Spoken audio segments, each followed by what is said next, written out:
دے دیتا ہے کہ اگر تو میرے اس بندے سے راضی ہو گیا تو میں بھی راضی ہو گیا، لیکن اگر تو ناراض ہے تو میں بھی ناراض ہوں۔ توجہ ہے، نہیں ملے گا اس کا نمونہ جب تک در رسول پہ نہیں آؤ گے۔ کیا ہوا؟ چلیے ذرا در رسول پر، آپ کو رسول کہتے ہوئے نظر آئیں گے، یا فاطمہ تو، اے فاطمہ، اگر، توجہ میں ادھر رکھیے گا، اگر تو کسی سے ناراض ہے تو خدا بھی اس سے ناراض ہے، اگر تو کسی سے خوش ہے تو خدا بھی اس سے خوش ہے۔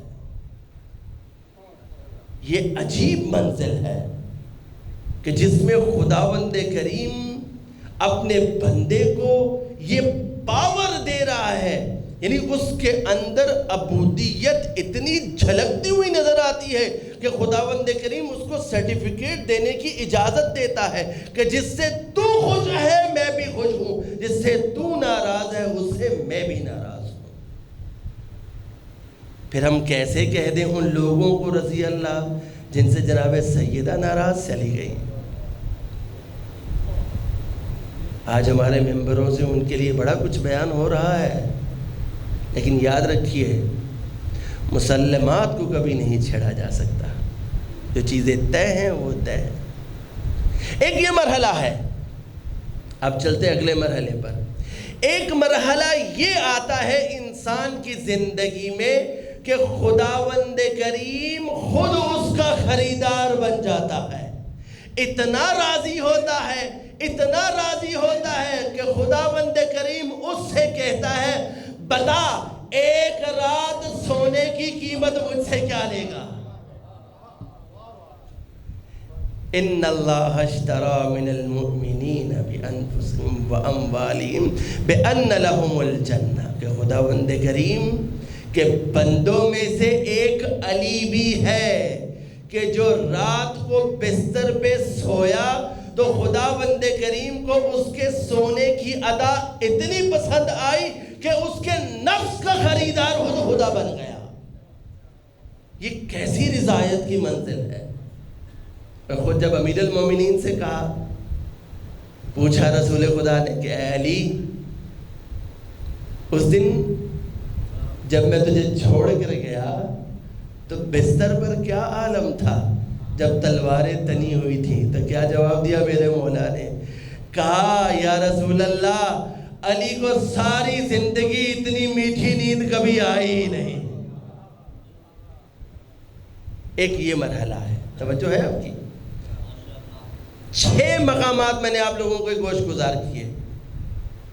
ایک کہ انسان سے خداوند کریم راضی ہو جائے کسی بھی وقت پر اس کے خاص عمل کے ذریعے، اور ایک یہ کہ انسان کی زندگی سے شروع سے لے کر آخر تک راضی ہو، ایک یہ کہ زندگی کے آخر میں راضی ہو۔ اب مرحلہ اتنا اونچا چلا گیا کہ خداوند کریم رضایت کی سند بانٹنے کے لیے اپنے بندے کو مقرر کر کر کہتا ہے کہ تو جس سے راضی ہو جائے میں بھی اس سے راضی۔ اور اگلا مرحلہ اس سے بھی اونچا چلا جاتا ہے کہ خداوند کریم کو اپنے بندے کا سونا اتنا پسند آتا ہے کہ کہتا ہے کہ میں تجھ سے راضی ہو گیا، بتا تو کیا چاہتا ہے؟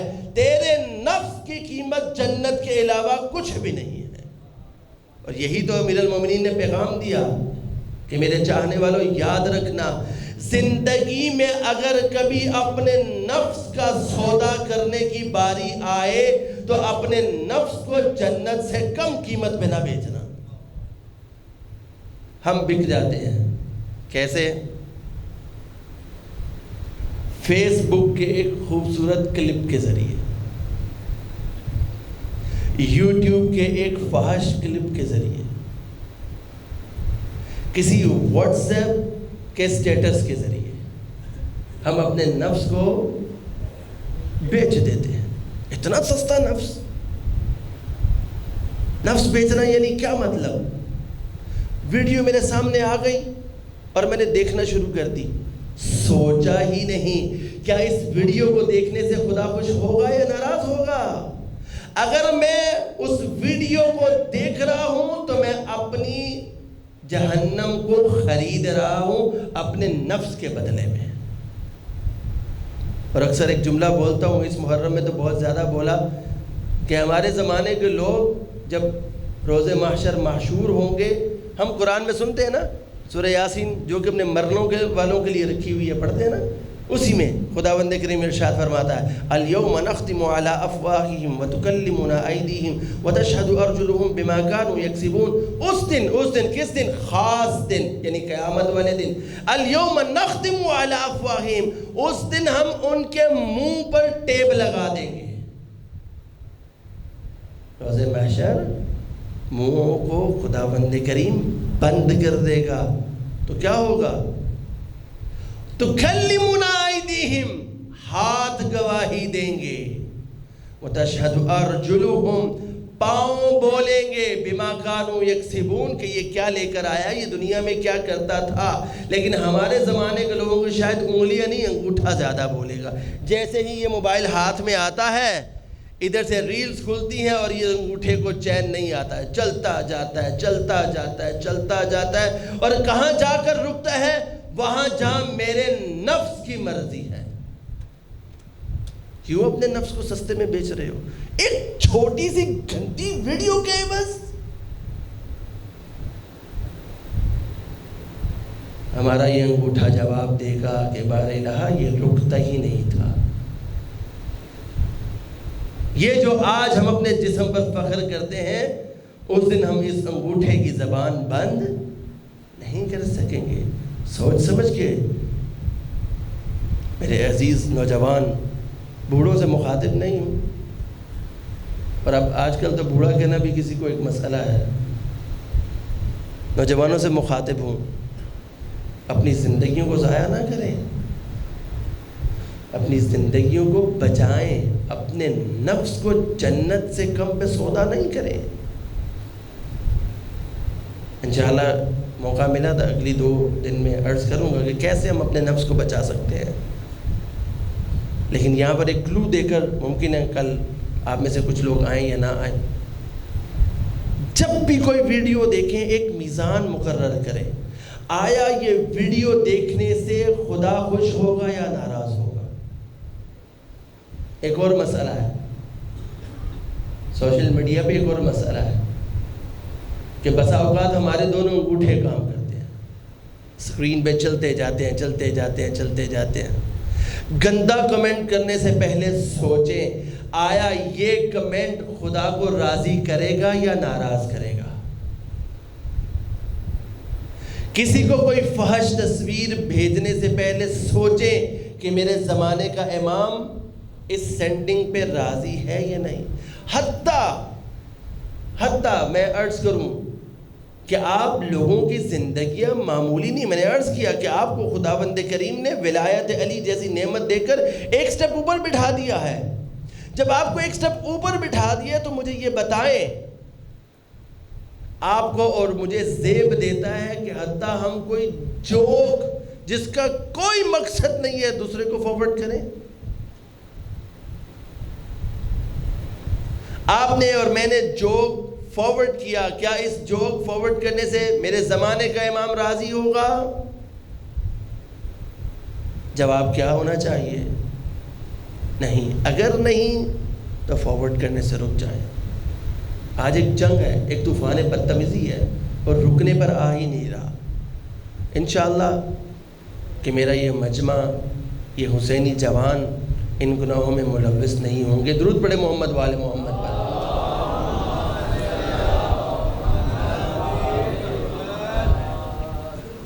اگلے مرحلے پر، مراحل ذہن میں ہے نا، سو تو نہیں گئے، میرا قصور نہیں ہے۔ 9:30 بجے مجھے کہا گیا تھا، 10:05 پہ ممبر دیا، ٹھیک ہے؟ تو ہمارے استاد محترم قبلہ آغا سید رضی موسوی صاحب کو اگر ایسا کچھ ملے تو وہ آدھا گھنٹہ کہتے ہیں بھائی تم نے لے لیا، اگلا آدھا گھنٹہ میں پڑھوں گا اور پھر ختم۔ لیکن ہم بعض طلاب آپس میں یہ ایک دوسرے سے بات چیت کرتے ہیں، جو سبق سے میں رٹ کے آیا ہوں میں سنا کے جاؤں گا۔ درود پڑھے محمد وآل محمد پر۔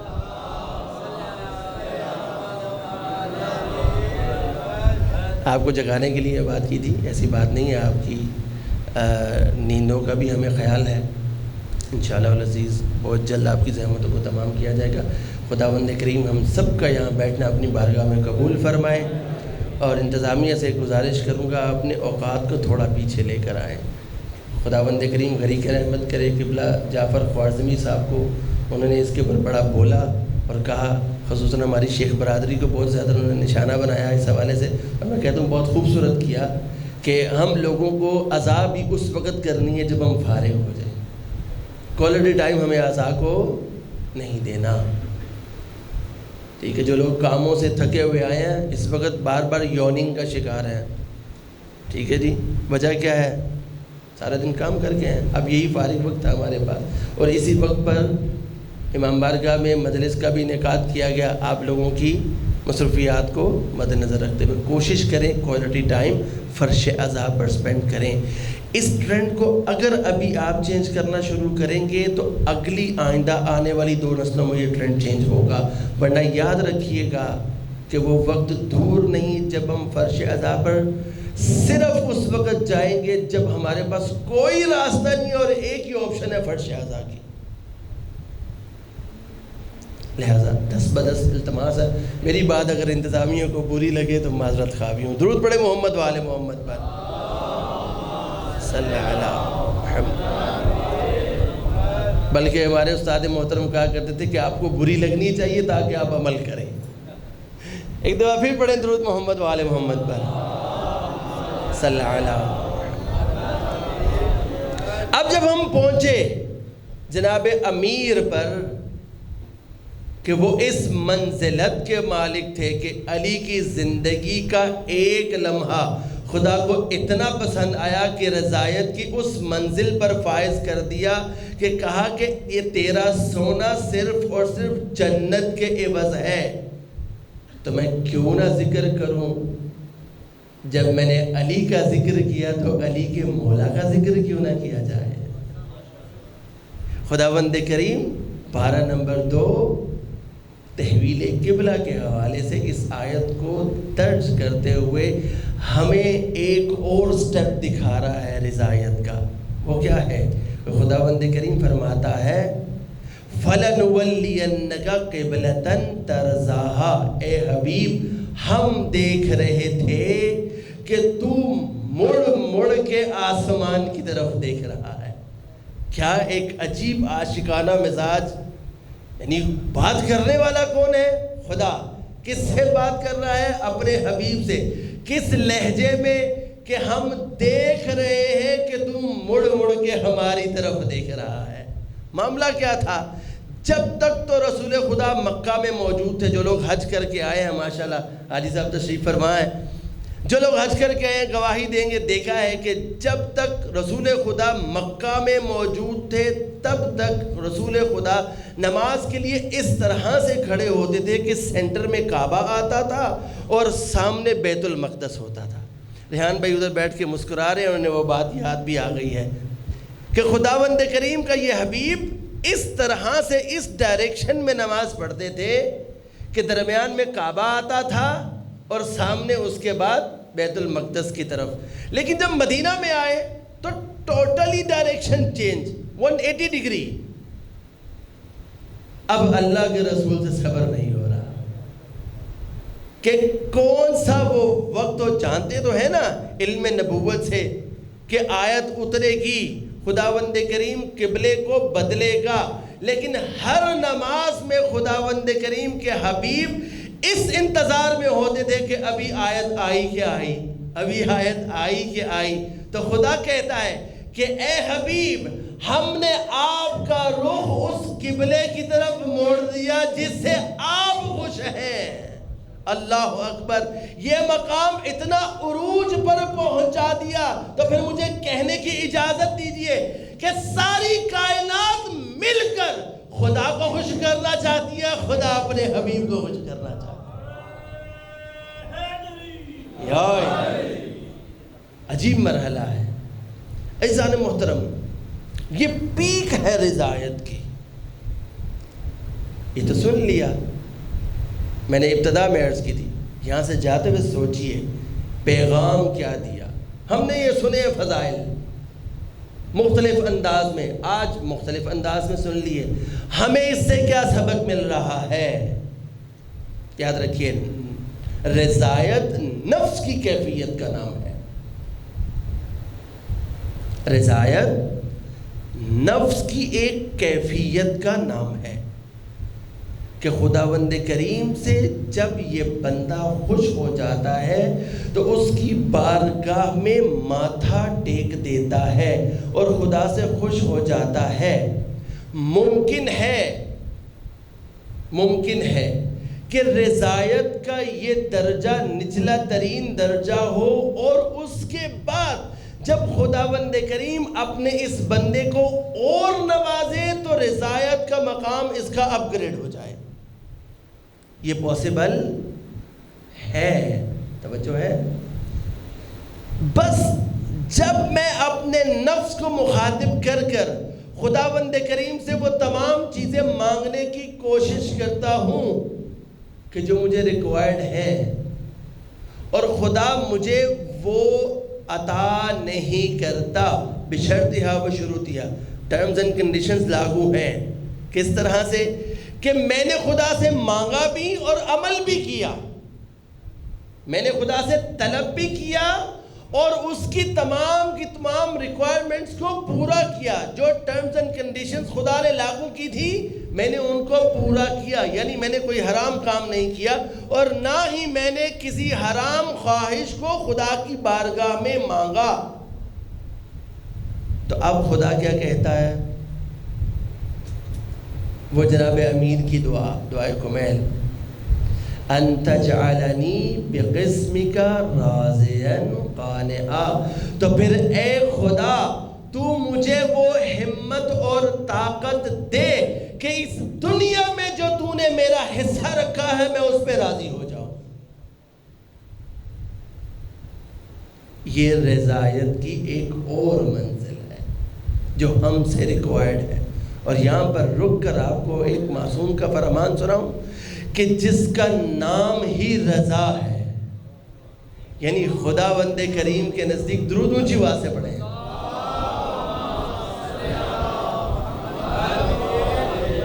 یعنی خداوند کریم کے نزدیک رضایت کی کس منزل پہ یہ معصوم فائز ہے کہ ان کا نام ہی امام رضا پڑ گیا. کیا فرمان ہے مولا کا؟ مولا فرماتے ہیں کہ اے بندگان خدا، اگر توجہ کیجئے گا، یہ ایسے فرامین شیئر کریں. نہیں پتہ واٹس ایپ پہ کیسے فرامین شیئر کیے جاتے ہیں، معصومین کے ہوتے بھی ہیں کہ نہیں ہوتے. مولا کیا فرما رہے ہیں؟ مولا فرماتے ہیں کہ بندگان خدا، اگر تو خدا کی دی ہوئی کم نعمتوں پہ راضی ہو جائے، جو کہ تو سوچتا ہے کہ کم ہے، اصل میں وہ کم نہیں ہے، وہ زیادہ بہتر جانتا ہے تجھے کیا دینا ہے اور کیا نہیں دینا. معصوم فرماتے ہیں کہ اگر بندگان خدا، اگر تم خدا کی دی ہوئی کم نعمتوں پہ راضی ہو جاؤ گے تو روز محشر خداوند کریم تمہاری کم عبادت پہ راضی ہو جائے، جو کہ واقعاً کم ہے. یعنی ایک تو وہ جو جناب امیر نے خداوند کریم سے ڈیل کی without any terms and conditions، اپنے نفس کو بیچا علی الاطلاق without any terms and conditions، اور خدا نے بھی اپنی رضایت عطا کی without any terms and conditions علی الاطلاق. معصوم کہتے ہیں اگر تم اپنے نفس کو جناب امیر کی طرح نہیں بیچ سکتے تو ایک خاص حصے میں خدا سے ڈیل کر لو. اور وہ کیا ہے؟ وہ یہی ہے کہ بار الہ تو مجھے وہ طاقت دے کہ جو تم نے مجھے عطا کیا ہے مجھے توفیق دے کہ میں اس کم عطا کیے ہوئے کے اوپر راضی ہو جاؤں. آج ایک عجیب دوڑ لگی ہوئی ہے، اس کے پاس 3 گاڑیاں تو میرے پاس بھی ہونی چاہیے. وہ کربلا زیارات پہ گیا تو مجھے بھی جانا چاہیے. خدا کا واسطہ ہے، زیارات پہ جاتے ہیں، حج پر جاتے ہیں، ان تصویروں کو سوشل میڈیا کی زینت نہ بناؤ. فیس بک کے لیے حج کیا تھا، کربلا کس کے لیے گئے تھے؟ اس لیے کہ اپنا سٹیٹس اپڈیٹ کر سکوں. بندگان خدا، خدا ان اعمال کے ذریعے تمہیں ایک توفیق دینا چاہتا ہے، اور جیسے ہی ہم کوئی ویڈیو شیئر کرتے ہیں وہ توفیق ہم سے چھن جاتی ہے. یہ کوئی عجیب بات نہیں ہے. ہاں، آپ یہ چاہتے ہیں کہ مومنین زیارت کریں، ویڈیو بنائیں، اس کو اپلوڈ کر دیں. کیا ضرورت ہے چیک ان ڈالنے کی؟ فیس بک پہ اپڈیٹ ہو جاتا ہے. ہمارے ایک دوست ہیں، وہ کہتے ہیں بھئی آج کل اگر آپ کو کسی سے معلومات لینی ہے کسی کے بارے میں تو آپ کو اس کا فیس بک فرینڈ ہونا ضروری ہے. کیوں بھائی؟ لوگ اپڈیٹ کرتے ہیں اپنے سٹیٹس. گوئنگ ٹو کربلا، سفر عشق. یہ کون سا سفر عشق ہے بھائی؟ یہ تو فیس بک کا سفر شروع ہو گیا. ہر مرحلے پر جا کر پیچھے امام کا روزہ ہوگا، آگے آپ کا روزہ ہوگا. تصویر کھینچے گی، فیس بک پہ آ جائے گی. خوف خدا کریں. وہ کیا ہم ان لوگوں کی نفسیات سے نہیں کھیلتے جو بیچارے نہیں جا سکے؟ یہ بھی تو ایک مرحلہ ہے نا. فلانے صاحب پچھلے 12 سال سے کربلا جا رہے ہیں، میں غریب آدمی ہوں، کمیٹیاں ڈال کے بھی نہیں جا سکتا. جی میرے دل میں تو آئے گا نا. اپنے اعمال کو دکھاووں کے ذریعے برباد نہیں کرنا چاہیے. آپ کو بہت شوق ہے مومنین اویئر ہوں اور آپ کو اس کا ثواب پہنچے، ایک چھوٹی سی ویڈیو بنائیں، ڈال دیں. ضروری نہیں ہے کہ آپ کیمرے میں خود بھی موجود ہوں. خداوند کریم انشاءاللہ اس کا ثواب آپ کو عطا کرے گا. درود پڑھے محمد و آل محمد پر. صلی اللہ.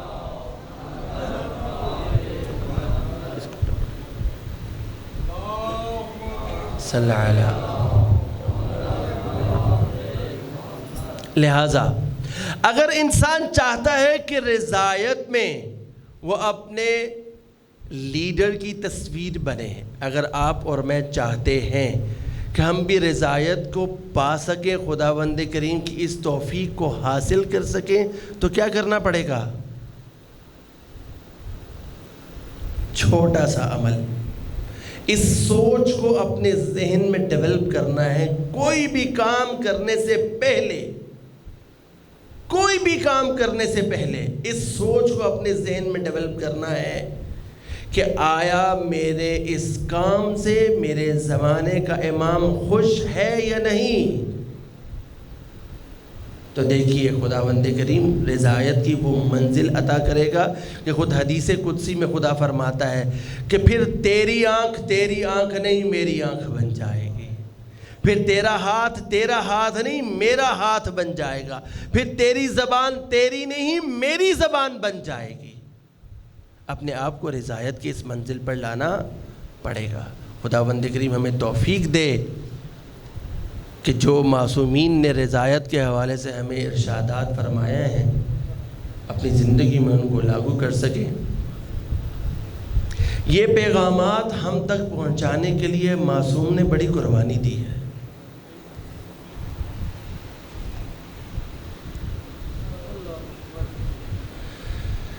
ہاں عزیزو،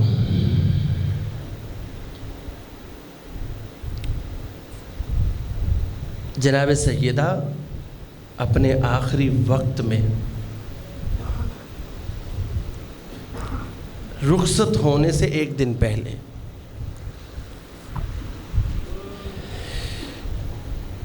علی سے کہا، ابوالحسن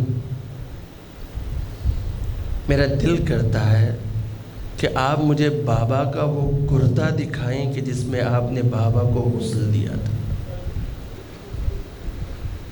مجھے یاد ہے کہ جب آپ بابا کو غسل دینے کے بعد آئے تھے آپ بابا کا کرتا ساتھ لے کر آئے تھے.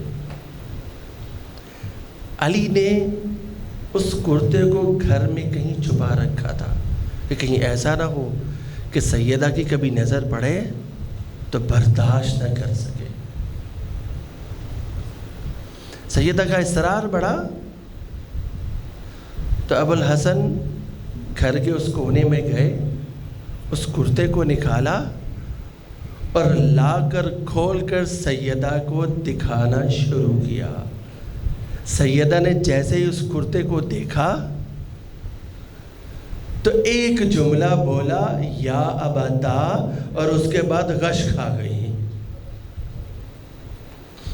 میں ہاتھ جوڑ کے عرض کروں گا، سیدہ آپ تو عصمت کبریٰ کی منزل پر فائز ہیں، آپ نے فقط بابا کا سالم کرتا دیکھا اور غش کھا گئی؟ ذرا کربلا میں آئیے، زینب کبریٰ اس کرتے کو لے کر چل رہی ہے کہ جس کرتے پر تیروں کے نشان ہیں، تلواروں کے نشان ہیں، وہ کرتا خون میں گلتا ہے۔ عزادارو، ایک یہ کرتا ہے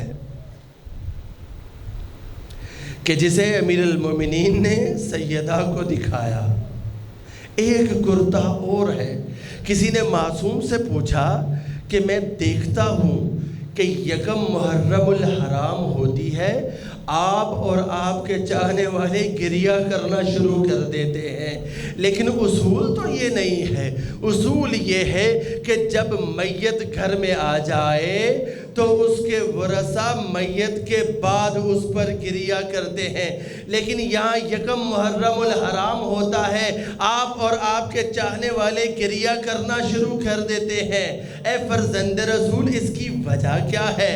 کہا میرے قریب آ۔ وہ شخص قریب آیا، فرمایا کہ جب یکم محرم الحرام ہوتی ہے تو خداوند کریم کے ملائکہ آسمان پر حسین کا کرتا لہرانا شروع کر دیتے ہیں۔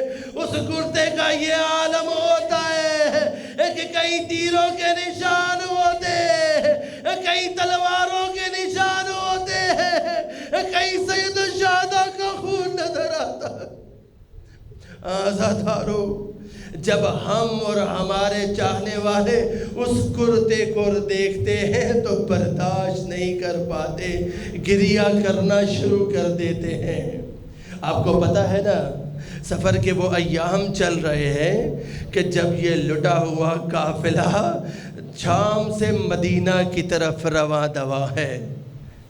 ثانی زینب جب شام سے مدینے پہنچی تو کہا سجاد ذرا پردہ تو کروا دے۔ میں کہوں گا بی بی یہاں پر پردے کی کیا ضرورت ہے؟ آپ تو شرابیوں کے دربار سے ہو کر آئی ہے، یہاں تو کوئی شرابی نظر نہیں آ رہا۔ پردہ کروایا گیا، سید سجاد نے پردہ کروایا۔ بی بی نے کہا کہ میں سب سے پہلے رسول خدا کی قبر پر جانا چاہتی ہوں۔ ہاں عزیزو سنو گے، جب سیدہ زینب داخل ہوئی نانا کی قبر پر تو کہا السلام علیکہ یا رسول اللہ، اے رسول خدا زینب کا سلام قبول کیجئے۔ پوچھیں گے نہیں میں بڑی دور سے آئی ہوں، زینب کیا لے کر آئی ہو؟ ہاں رسول خدا کو اپنی کلائیوں کو ننگا کر کے دکھانا شروع کیا۔ لالا رسول خدا دیکھے آپ کی امت نے میری کلائیوں کے ساتھ آزادارو بیل کرنا شروع کیے۔ سیدہ نے نانا میرا علی اکبر مارا گیا، نانا میرا اصغر مارا گیا، نانا میرے علی اکبر کی سنا جیدی گئی، نانا میرے حسین کو قتل کر دیا گیا۔ آزادارو اس کے بعد سیدہ اٹھی اور کہا کہ میں اپنی ماں کی قبر پر جانا چاہتی ہوں۔ جنت البقیع میں داخل ہوئی۔ آزادارو عجیب مرحلہ ہے، جب بیٹی اپنی ماں سے ملتی ہے تو اس کے سارے بند ٹوٹ جاتے ہیں، پھر وہ صبر نہیں کر سکتی، ماں کی قبر پر داخل ہوئی۔ السلام علیکہ یا اماں، اے اماں پر میرا سلام ہو۔ روایت کہتی ہے اس کے بعد ثانی زہرا نے ایک کرتا نکالا، اپنی اماں کی قبر پر رکھ دیا۔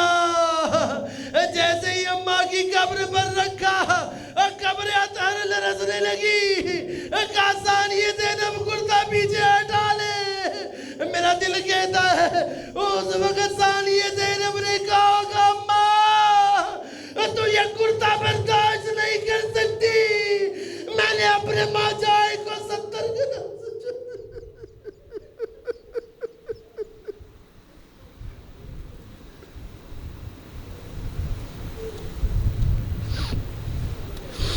الا ولعنت